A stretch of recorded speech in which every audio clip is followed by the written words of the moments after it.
نحمده ونصلي ونسلم على رسوله الكريم اما بعد 18ویں پارے کے ابتدا میں سورۃ المؤمنون ہے، مکی سورت ہے، اور اللہ تعالیٰ نے ابتدا میں اہل ایمان کے اوصاف کا ذکر کیا ہے۔ قد افلح المؤمنون، تحقیق پکے سچے ایمان والے ہمیشہ کامیاب۔ صفات آگے کیا ہیں؟ الذین هم فی صلاتهم خاشعون، جن کی نماز میں خشوع اور خضوع ہو، عاجزی ہو۔ اللہ ہم سب کو نصیب فرما دے۔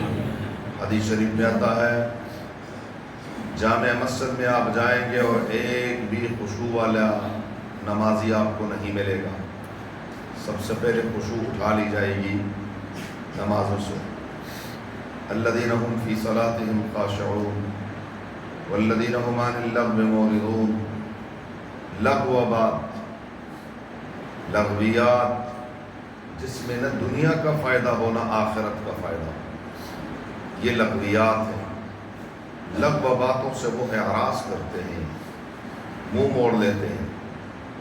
والذین هم للزکاۃ فاعلون، زکوٰۃ پوری ادا کرتے ہیں۔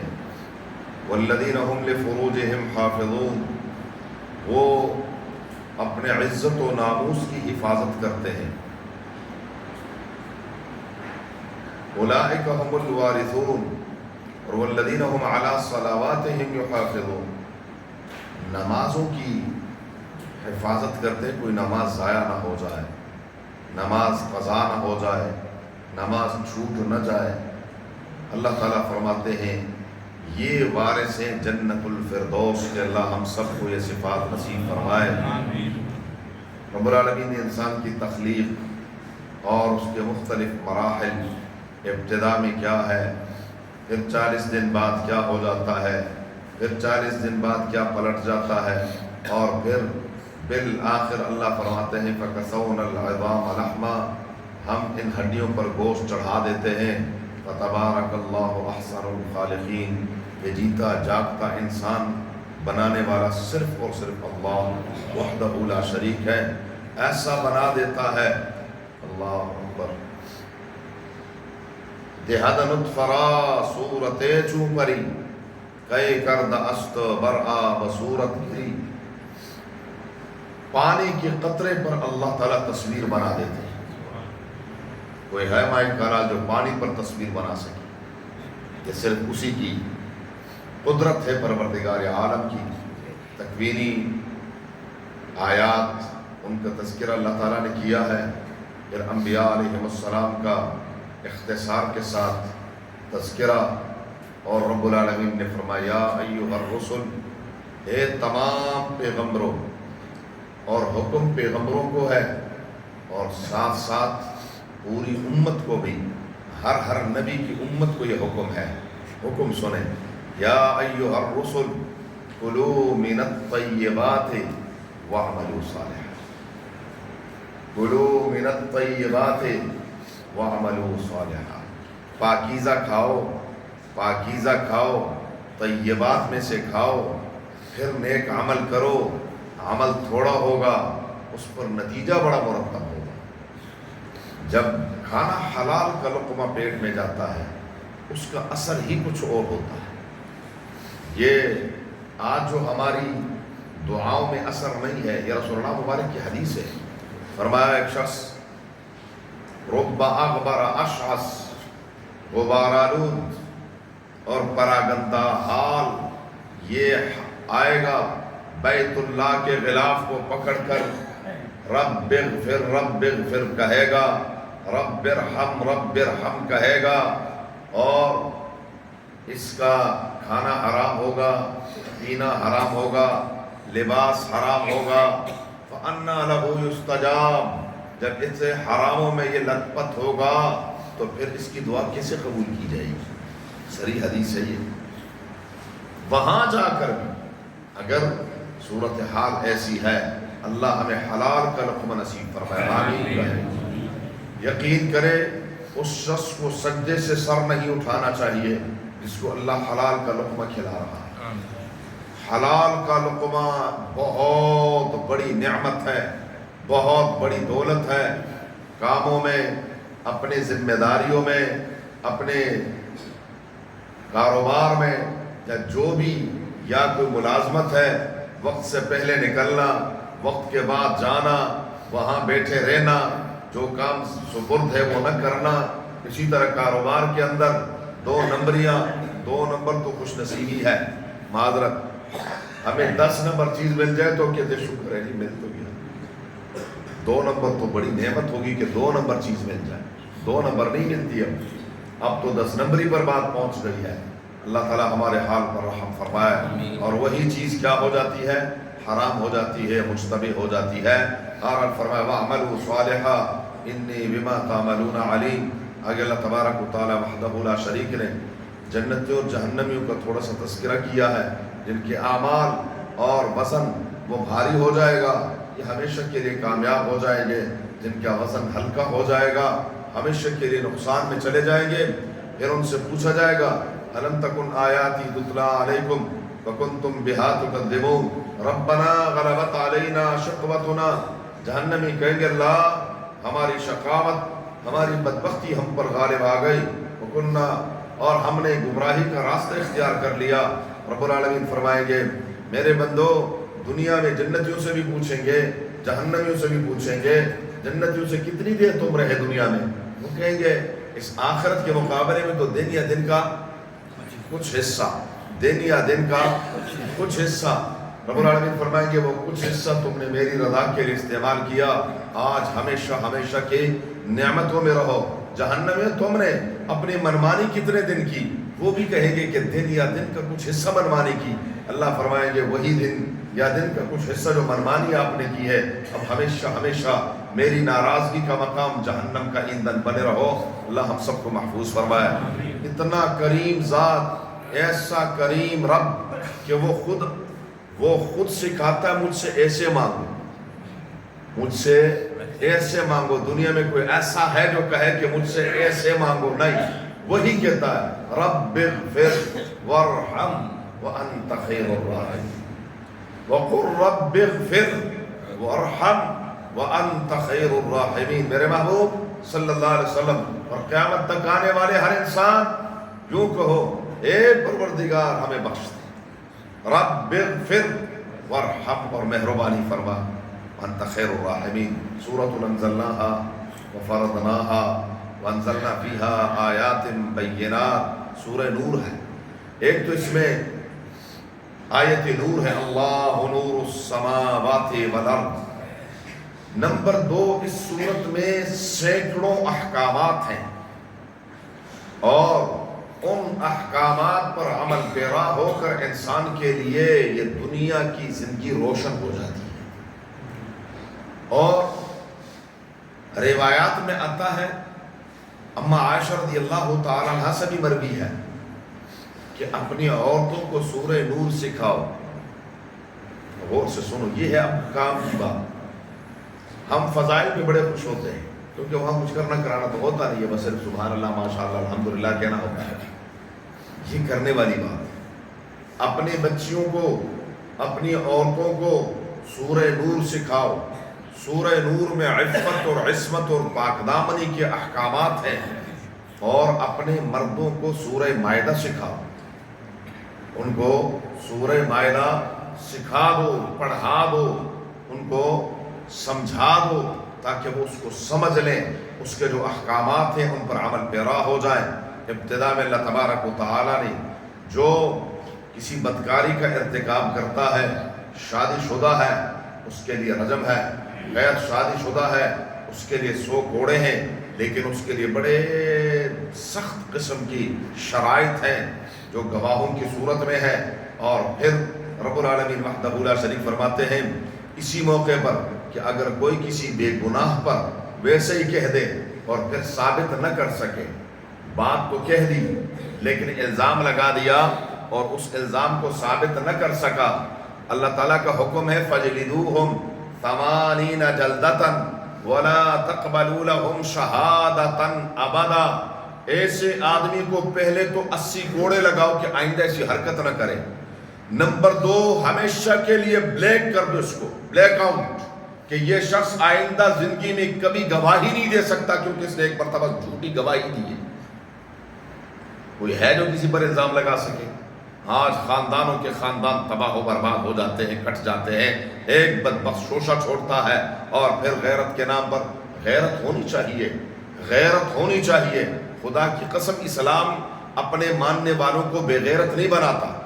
اسلام بار بار میں یہ حدیث عرض کر رہا ہوں، اللہ کے نبی نے فرمایا صلی اللہ علیہ وسلم انا اغیر ولد آدم واللہ اغیر منی، میں آدم علیہ السلام کی پوری اولاد میں سب سے بڑا غیرت مند میں ہوں اور میرا رب مجھ سے بھی بڑا غیرت مند ہے۔ بے غیرتی نہیں سکھاتا، لیکن کسی کی عزت کو اچھالنا، کسی کی عزت کے ساتھ کھیلنا یہ بھی نہیں سکھاتا۔ اس پر اتنی سختی ہے کہ اگر یہ الزام لگا دے اور ثابت نہ کر سکے تو 2 کام ہو جائیں گے۔ ایک، زندگی بھر کے لیے اس کے اوپر سرخ قلم سے لکھ دیا جائے گا کہ یہ شخص کبھی گواہی نہیں دے سکتا، اور نمبر 2، اس کو بھی ذرا سزا دو، 80 کوڑے لگاؤ کہ آئندہ ایسی حرکت اس کو دیکھ کر کوئی اور نہ کر سکے۔ اگر میاں بیوی کے درمیان کوئی ایسا مسئلہ آ جائے، اس کو لعان کہتے ہیں، اس کا حکم ہے، اور پھر اس کے بعد ان الذین جاءوا بالافک عصبۃ منکم لا تحسبوه شرا لکم، اگر کوئی جھوٹی گواہی، کوئی جھوٹی تہمت، کوئی جھوٹی بات کسی کی طرف منسوب کر دے، دراصل یہ صورت نازل ہوئی ہے اما عائشہ صدیقہ رضی اللہ تعالی عنہا کی عفت، عصمت، پاک دامنی کی گواہی میں کیا شان ہے پروردگار عالم کی۔ لمبا واقعہ ہے، تفصیلی، بار بار پڑھا کریں، خدا کی قسم ایمان تازہ ہوتا ہے۔ میں وہ آخری عرض کر رہا ہوں کیونکہ ٹائم ہمارا بڑا مختصر ہوتا ہے کہ جب رسول اللہ صلی اللہ علیہ وسلم خود تشریف لائے اور امہ رضی اللہ تعالی عنہا میکے میں ہیں، والد کے گھر میں ہیں، اور رسول اللہ مبارک نے دروازہ کھڑکایا اور اندر سے، کیونکہ لوگ چسکے لیتے تھے تو آتے تھے، ہاں جی کی ہویا، اچھا پھر کی ہویا، کی ہویا جی، بس یہ جو چسکے ہوتے ہیں۔ تو گھر والوں نے کہا بھئی ہمیں کیوں تنگ کرتے ہو خدا کے لیے، ان کو کیا پتہ کہ باہر کون ہے۔ فرمایا میں دونوں جہانوں کا سردار آپ کے در پر۔ فوراً دروازہ کھولا، اندر آئے، فرمایا میری حمیرہ کہاں ہے؟ فرمایا وہ کونے میں حضور بیٹھی ہوئی ہے، نہ بولتی ہے، نہ کھاتی ہے، نہ پیتی ہے، وہ کہتی ہے بس چھوڑ دو۔ جب یہ بات ہوئی رسول اللہ مبارک تشریف لائے، فرمایا حمیرہ اگر آپ صفائی پیش کرنا چاہتی ہیں تو میں آیا ہوں۔ تو اماں نے فرمایا، ابو بکر صدیق رضی اللہ تعالیٰ بیٹھے ہوئے تھے کہ ابا جان آپ کچھ کہنے لگے، بیٹا میں کیا کہہ سکتا ہوں؟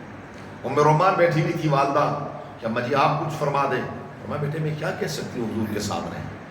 اس پر انہوں نے کہا انما اشکو بثی وحزنی الی اللہ، تمہاری صفائی کی بھی کوئی ضرورت نہیں ہے اور میں اپنی صفائی بھی نہیں دوں گی، میں نے اپنا معاملہ اللہ کے سپرد کر دیا، بس میں کوئی صفائی نہیں پیش کرنا چاہتی۔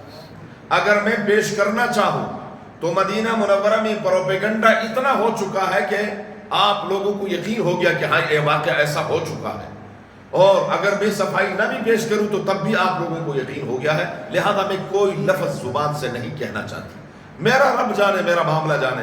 اتنے میں رسول اللہ مبارک پر وحی کے آثار شروع ہوئے، اور اماں فرماتی ہیں میرے دل میں یہ بات تھی کہ کوئی اشارہ ملا ہوگا، یہ تو میرے وہم و گمان میں نہیں ہوگا کہ اللہ تعالیٰ 17 آیتیں عائشہ کے بارے میں نازل فرمائیں اور اس کے لیے اتنی بڑی تمہید آئے گی، اور پھر رب العالمین نے آخر میں ایسا فیصلہ کیا وحدہ لا شریک نے۔ ایک تو یہ کہ یہ جنہوں نے جو اس پروپیگنڈا کے شکار مسلمان ہیں سچے، ان کو تو لگاؤ کوڑے، اور ان میں عام لوگ نہیں تھے۔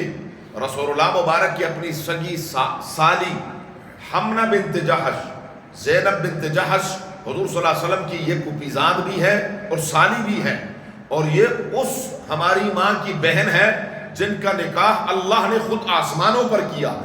حضرت زینب کا جب حضرت زید نے طلاق دے دی تو پھر اللہ تعالیٰ نے فرمایا ہم نے آپ کا نکاح کر دیا ان کے ساتھ۔ ان کی بہن تھی، وہ بھی اس پروپیگنڈا کا شکار ہو گئی تھی بیچاری۔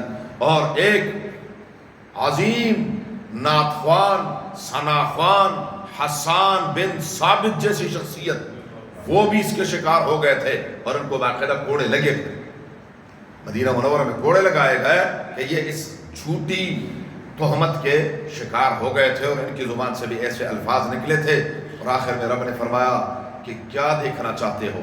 وہی جو حضرت عمر نے سوال کیا تھا کہ حضور بس میرا ایک سوال ہے مسجد نبوی کے اندر، کہ یہ بتائیے یہ آپ کا رشتہ کس نے کیا تھا؟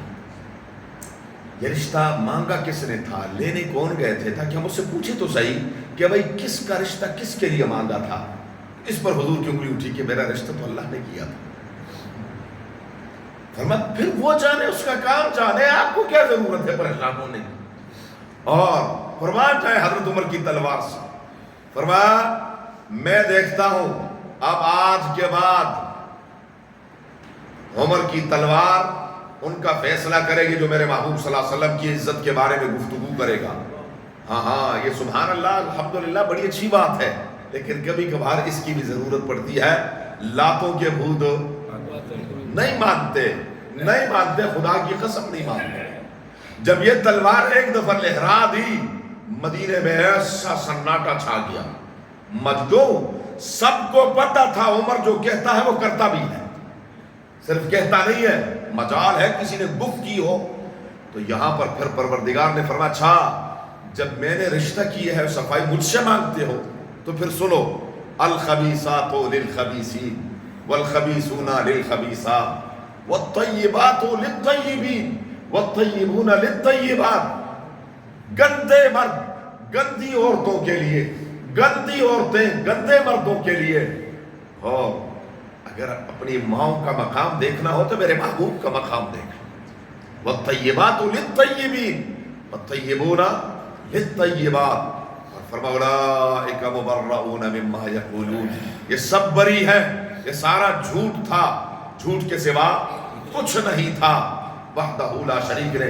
اسی لیے عمر رضی اللہ تعالی عنہ نے ایک مرتبہ حضرت فاطمہ رضی اللہ تعالی عنہ سے خاتون جنت سے پوچھا بیٹا اپنے ماں ہونے کا واسطے سے آپ سے ایک سوال پوچھنا ہے۔ اگر یہ اماں بتائیے کیا سوال ہے؟ سوال یہ ہے کہ جب آپ صلی اللہ علیہ وسلم کا آخری وقت تھا، آپ آئیں، آپ نے ہونٹ قریب کیے، رسول اللہ مبارک نے کچھ فرمایا، آپ رو پڑی، پھر آپ کو قریب کیا، آپ کے کان میں کچھ کہا تو آپ ہنس پڑی، یہ کیا تھا؟ فرمایا اماں آپ نے واسطہ بڑا دیا ہے، ورنہ میں نے یہ بتانا کسی کو نہیں تھا۔ پہلی مرتبہ حضور نے فرمایا کہ بیٹا بس اللہ عمر رفیق الاعلیٰ میں جا رہا، اتنا بڑا باپ کہ کائنات میں اتنا بڑا باپ ہے ہی نہیں کوئی، اس کی جدائی تو میں رو پڑی۔ پھر حضور نے مجھے قریب کیا اور فرمایا بیٹا آپ کو خوشخبری ہو، آپ جنت کی عورتوں کی سردار ہیں۔ اماں نے فرمایا بیٹا ایک بات بتا دوں، آپ ہم سب کی سردار ہیں، پر رہیں گی آپ اپنے خاوند کے ساتھ، ہم اپنے خاوند کے ساتھ۔ تو سمجھ آ رہی ہے کہ سویا نہیں؟ ہاں آپ اپنے خاوند کے ساتھ رہیں گی، حضرت سیدنا علی المرتضیٰ کے ساتھ، اور کائنات میں بعد از خدا جہاں ابراہیم خلیل اللہ بھی نیچے ہے، حضرت آدم صفی اللہ بھی نیچے ہوں گے، حضرت نوح رسول اللہ بھی نیچے ہوں گے، سب نبیوں سے اوپر مقام کس کا ہے؟ محمد الرسول اللہ صلی اللہ علیہ وسلم کا۔ اور ازواج مطہرات بھی کہاں ہوں گی؟ آپ صلی اللہ علیہ وآلہ۔ اس لیے ان ماؤں پر تو فخر کرنا چاہیے، خدا کی قسم۔ یقین کریں اس آیت کو جب میں پڑھتا ہوں تو ایک امید سی پیدا ہو جاتی ہے کہ اللہ نے خود فرما دیا کہ النبی اولیٰ بالمؤمنین من انفسہم وازواجہ امہاتہم وازواجہ امہاتہ، اور اس امت کی مائے پیغمبر کی ازواج مطہرات ہے۔ اور کوئی ماں اپنے بچے کو تکلیف میں دیکھنا کبھی بھی گوارا نہیں کرتی۔ تو امید صرف یہ ہے کہ جب ہماری مائیں دیکھیں گی تو انشاءاللہ ہمیں تکلیف میں نہیں دیکھنا پسند کریں گی۔ وَأَزْوَاجُهُ أُمَّهَاتُهُمْ، ان ماؤں پر فخر کرنا چاہیے. ان ماؤں کی سیرت میرے بزرگوں، بھائیوں، نوجوانوں پڑھا کرو کہ آپ کا ایمان تازہ ہو جائے کہ ان کا اللہ کے ہاں مقام کیا ہے. بہرحال آگے اللہ تعالیٰ نے فرمایا یا ایھا الذین آمنوا لا تدخلوا بیوتا غیر بیوتکم، ایک دوسرے کے گھر میں بغیر اجازت کے داخل مت ہو. بڑے احکامات اس صورت میں، وقت نہیں ہے. جب بھی گھر جاؤ تو بلکہ اپنے گھر میں بھی جاؤ تو کھنکھاڑ کر چلو. جی اس انداز سے دروازہ ذرا زور سے کھولو، اس انداز سے کہ اگر دروازہ بند ہے معمولی سی بیل دے دو، یا پاؤں ذرا زور سے، یا تاکہ اندر آپ کی اپنی بیٹیاں، بہنیں جب اگر خدا نخواستہ کوئی دوپٹہ وغیرہ چادر سرک گیا ہے وہ ٹھیک کر لیں. ہم نے اپنے جاہل جو جاہل ان پڑھ تھے ان گھروں میں، ان پنڈوں کے اندر یہ چیز دیکھی کہ جب بھی بڑے نے گھر آنا ہے تو وہ مین گیٹ پر اس نے کنکھارنا ہے. اندر یکدم بہنوں نے، بچیوں نے، حالانکہ باہر کی کوئی عورت نہیں ہوتی تھی، انہوں نے فوراً اپنا دوپٹہ یا کوئی چادر ہے. اب تو خیر وہ معاملہ نہیں رہا، نہ دوپٹہ ہے، نہ چادر ہے، نہ کچھ ہے. لباس ایسا ہے کہ الامان والحفیظ، انسان دیکھنا کیا کہ پانی ہو جاتا ہے کہ میں کیا کروں کیا نہ کروں. پھر رب العالمین نے فرمایا قل للمؤمنین یغضوا من ابصارہم، ایمان والو اپنے نگاہوں کی حفاظت کرو، نگاہوں کی حفاظت کرو، نگاہوں کی حفاظت کرو. اپنے جب راستے پر چلو تو اپنی نگاہیں نیچے رکھو. مومنات کو بھی چاہیے کہ وہ بھی نگاہیں کیا کریں، نیچے رکھیں. اور حدیث شریف میں ہے رسول اللہ مبارک نے فرمایا یا علی لا تتبع النظرۃ النظرہ، پہلی نظر آپ کی اچانک پڑی اور فوراً آپ نے نیچے کر لی، یہ پہلی نظر معاف تھی. لیکن جو دوبارہ دیکھنا، وہ گلی کے کونے تک پہنچانا اور اس کے بارے میں سوچنا، یہ سب حرام ہے، حرام. اس لیے فرمایا کہ اپنی نگاہیں نیچے رکھو. اور حدیث میں رسول اللہ مبارک نے فرمایا جو شخص اس ایک حکم پر عمل کرے گا، غور سے سنیں، اس کو اللہ تعالیٰ عبادت کا مزہ عطا فرما دے گی. نہیں سمجھے؟ ایک ہے اللہ نہ کرے، بعض اوقات کچھ بیماریاں ایسی ہیں کہ جن کی وجہ سے منہ کا ذائقہ ختم ہو جاتا ہے، اس کو کچھ پتہ نہیں چلتا کہ کڑوا کیا ہے، میٹھا کیا ہے، کسیلا کیا ہے، فلانا کیا ہے، فلانا کیا ہے. دنیا میں اللہ نے بے شمار ذائقے رکھے ہیں. اب ہم کہتے ہیں جی آم میٹھا ہے، تو آم ایسا میٹھا جیسے چینی میٹھی ہے، ہاں جیسے گڑ میٹھا. نہیں، اس کی اپنی مٹھاس ہے، ایک اپنا ذائقہ ہے. اعلیٰ ھذا القیاس، ایسے ہی ان تمام عبادات کا، روزے کا اپنا ذائقہ ہے، نماز کا اپنا ذائقہ ہے، فرض نماز کا اپنا ذائقہ ہے، نوافل کا اپنا ذائقہ ہے. ان عبادات کا، قرآن کی تلاوت کا اپنا ذائقہ ہے، ذکر اذکار کا اپنا ذائقہ ہے. شاعر کیا کہتا ہے؟ اللہ اللہ اینچ شیریں استنام، شیرو شکر میں شود جانم تمام. اللہ، اب اس کو اللہ نے یہ نصیب فرما دیا. وہ کہتا ہے جب میں کہتا ہوں اللہ اللہ، اس سے یہ کتنا میٹھا نام ہے کہ جب میں یہ نام لیتا ہوں تو میرا پورا جسم میٹھا ہو جاتا ہے. شیر و شکر میں شبت جانا تمام. اب یہ کیوں ہے؟ حضور نے فرمایا کہ جو شخص اپنی نظر کی حفاظت کرے گا اللہ اس کو عبادت کا ذائقہ نصیب فرما دے گی. ذائقہ. اب حضور صلی اللہ علیہ وسلم فرماتے قرۃ عینی فی الصلاۃ، قرۃ عینی فی الصلاۃ، میری آنکھوں کی ٹھنڈک کس چیز میں ہے؟ ہمیں کیوں نہیں محسوس ہو رہی؟ وجہ تو ہے نا بھائی، کوئی وجہ تو ہے. وہ وجہ یہ ہے نگاہ کی حفاظت کر لے، اللہ تعالیٰ عبادات کا ذائقہ نصیب فرما دیں گے، مزہ آئے گا. جو عبادت کریں گے اس کا الگ الگ مزہ اللہ مجھے ہم سب کو نصیب فرما دے. سورہ نور کی جو آیت نور ہے، اللہ نور السماوات والارض مثل نورہ کمشکاۃ فیہا مصباح المصباح فی زجاجہ. اسی میں پھر آگے حضرت ابوبکر صدیق رضی اللہ تعالیٰ عنہ کے ایک بھانجے تھے رشتے میں، وہ بھی اس پروپیگنڈا کا شکار ہو گیا تھا.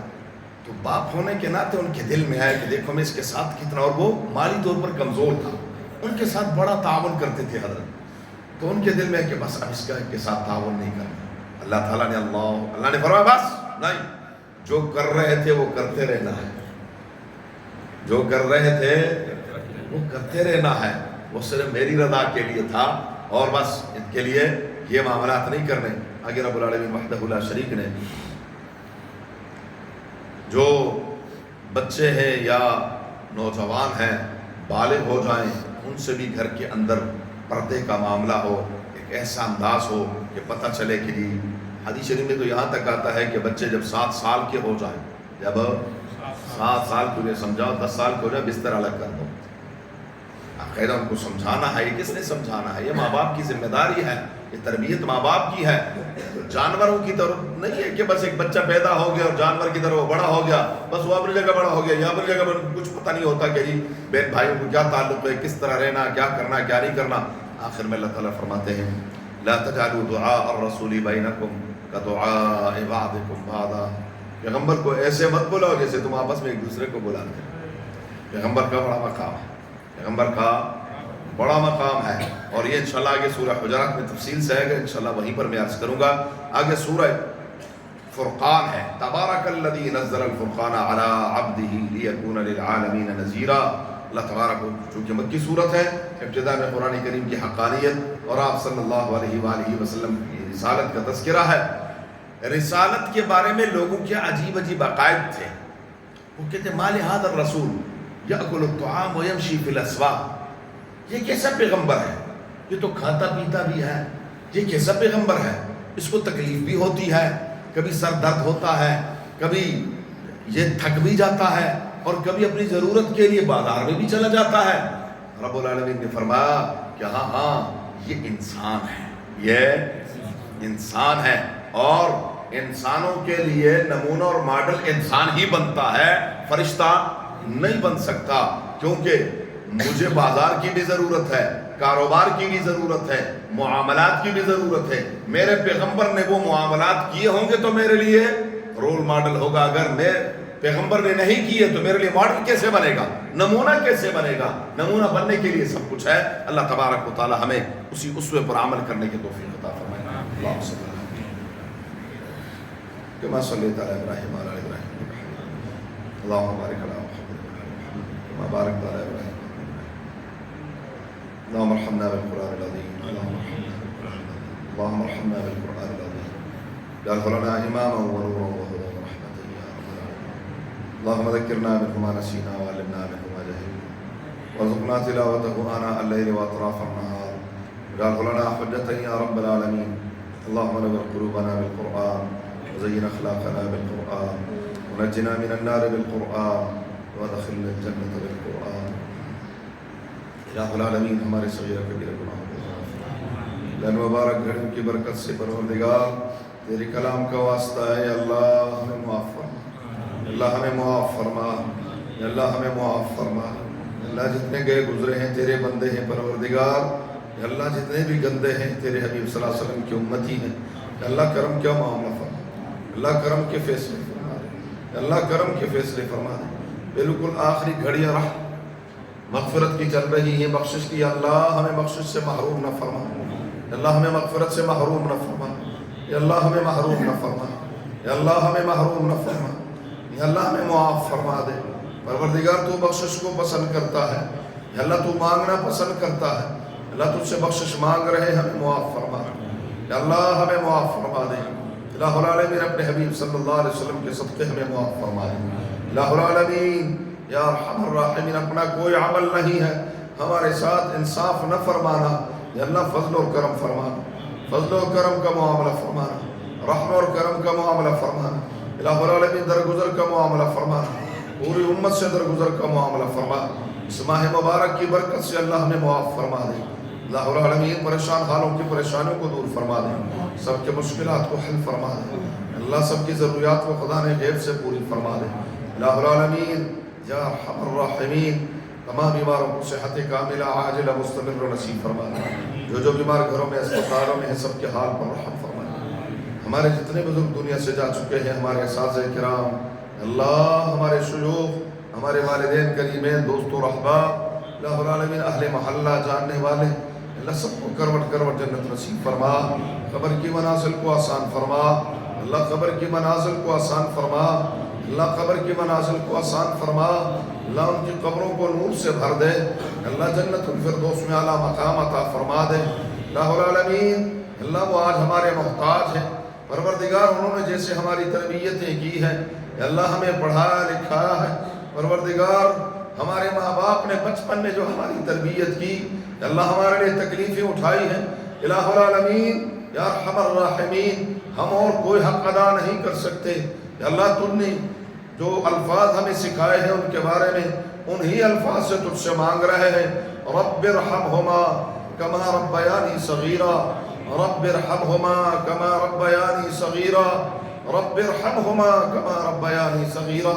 رب العالمین درجات عالیہ نصیب فرما دے، یا اللہ درجات عالیہ نصیب فرما دے، یا اللہ درجات عالیہ نصیب فرما دے، اللہ ہم سب کو اپنے بڑوں کے لیے صدقہ جاریہ بنا دے، ہماری اولادوں کو ہمارے لیے صدقہ جاریہ باقیات الصالحات بنا دے، دین کے لیے ہم سب کو قبول فرما لے، یا اللہ دین سے ہمیں محروم نہ فرما، تیرا دین کسی کا محتاج نہیں، ہم تیرے محتاج ہیں، یا اللہ ہمیں اپنے دین کے لیے قبول فرما، مرتے دم تک یا اللہ اس دین پر چلنا نصیب فرما، ایمان پر استقامت عطا فرما، کلمہ توحید پر یا اللہ یا ارحم الراحمین ہمیں موت نصیب فرما، یا اللہ ہر قسم کے بھٹکنے سے گمراہی سے ہماری حفاظت فرما، اللہم حصل مرادنا ویسر امورنا، اللہم حصل مرادنا ویسر امورنا، اللہم حصل مرادنا ویسر امورنا، بجاہ حبیبک المصطفیٰ و نبیک المرتضی صلی اللہ علیہ وآلہ وآصحابہ اجمعین برحمتک۔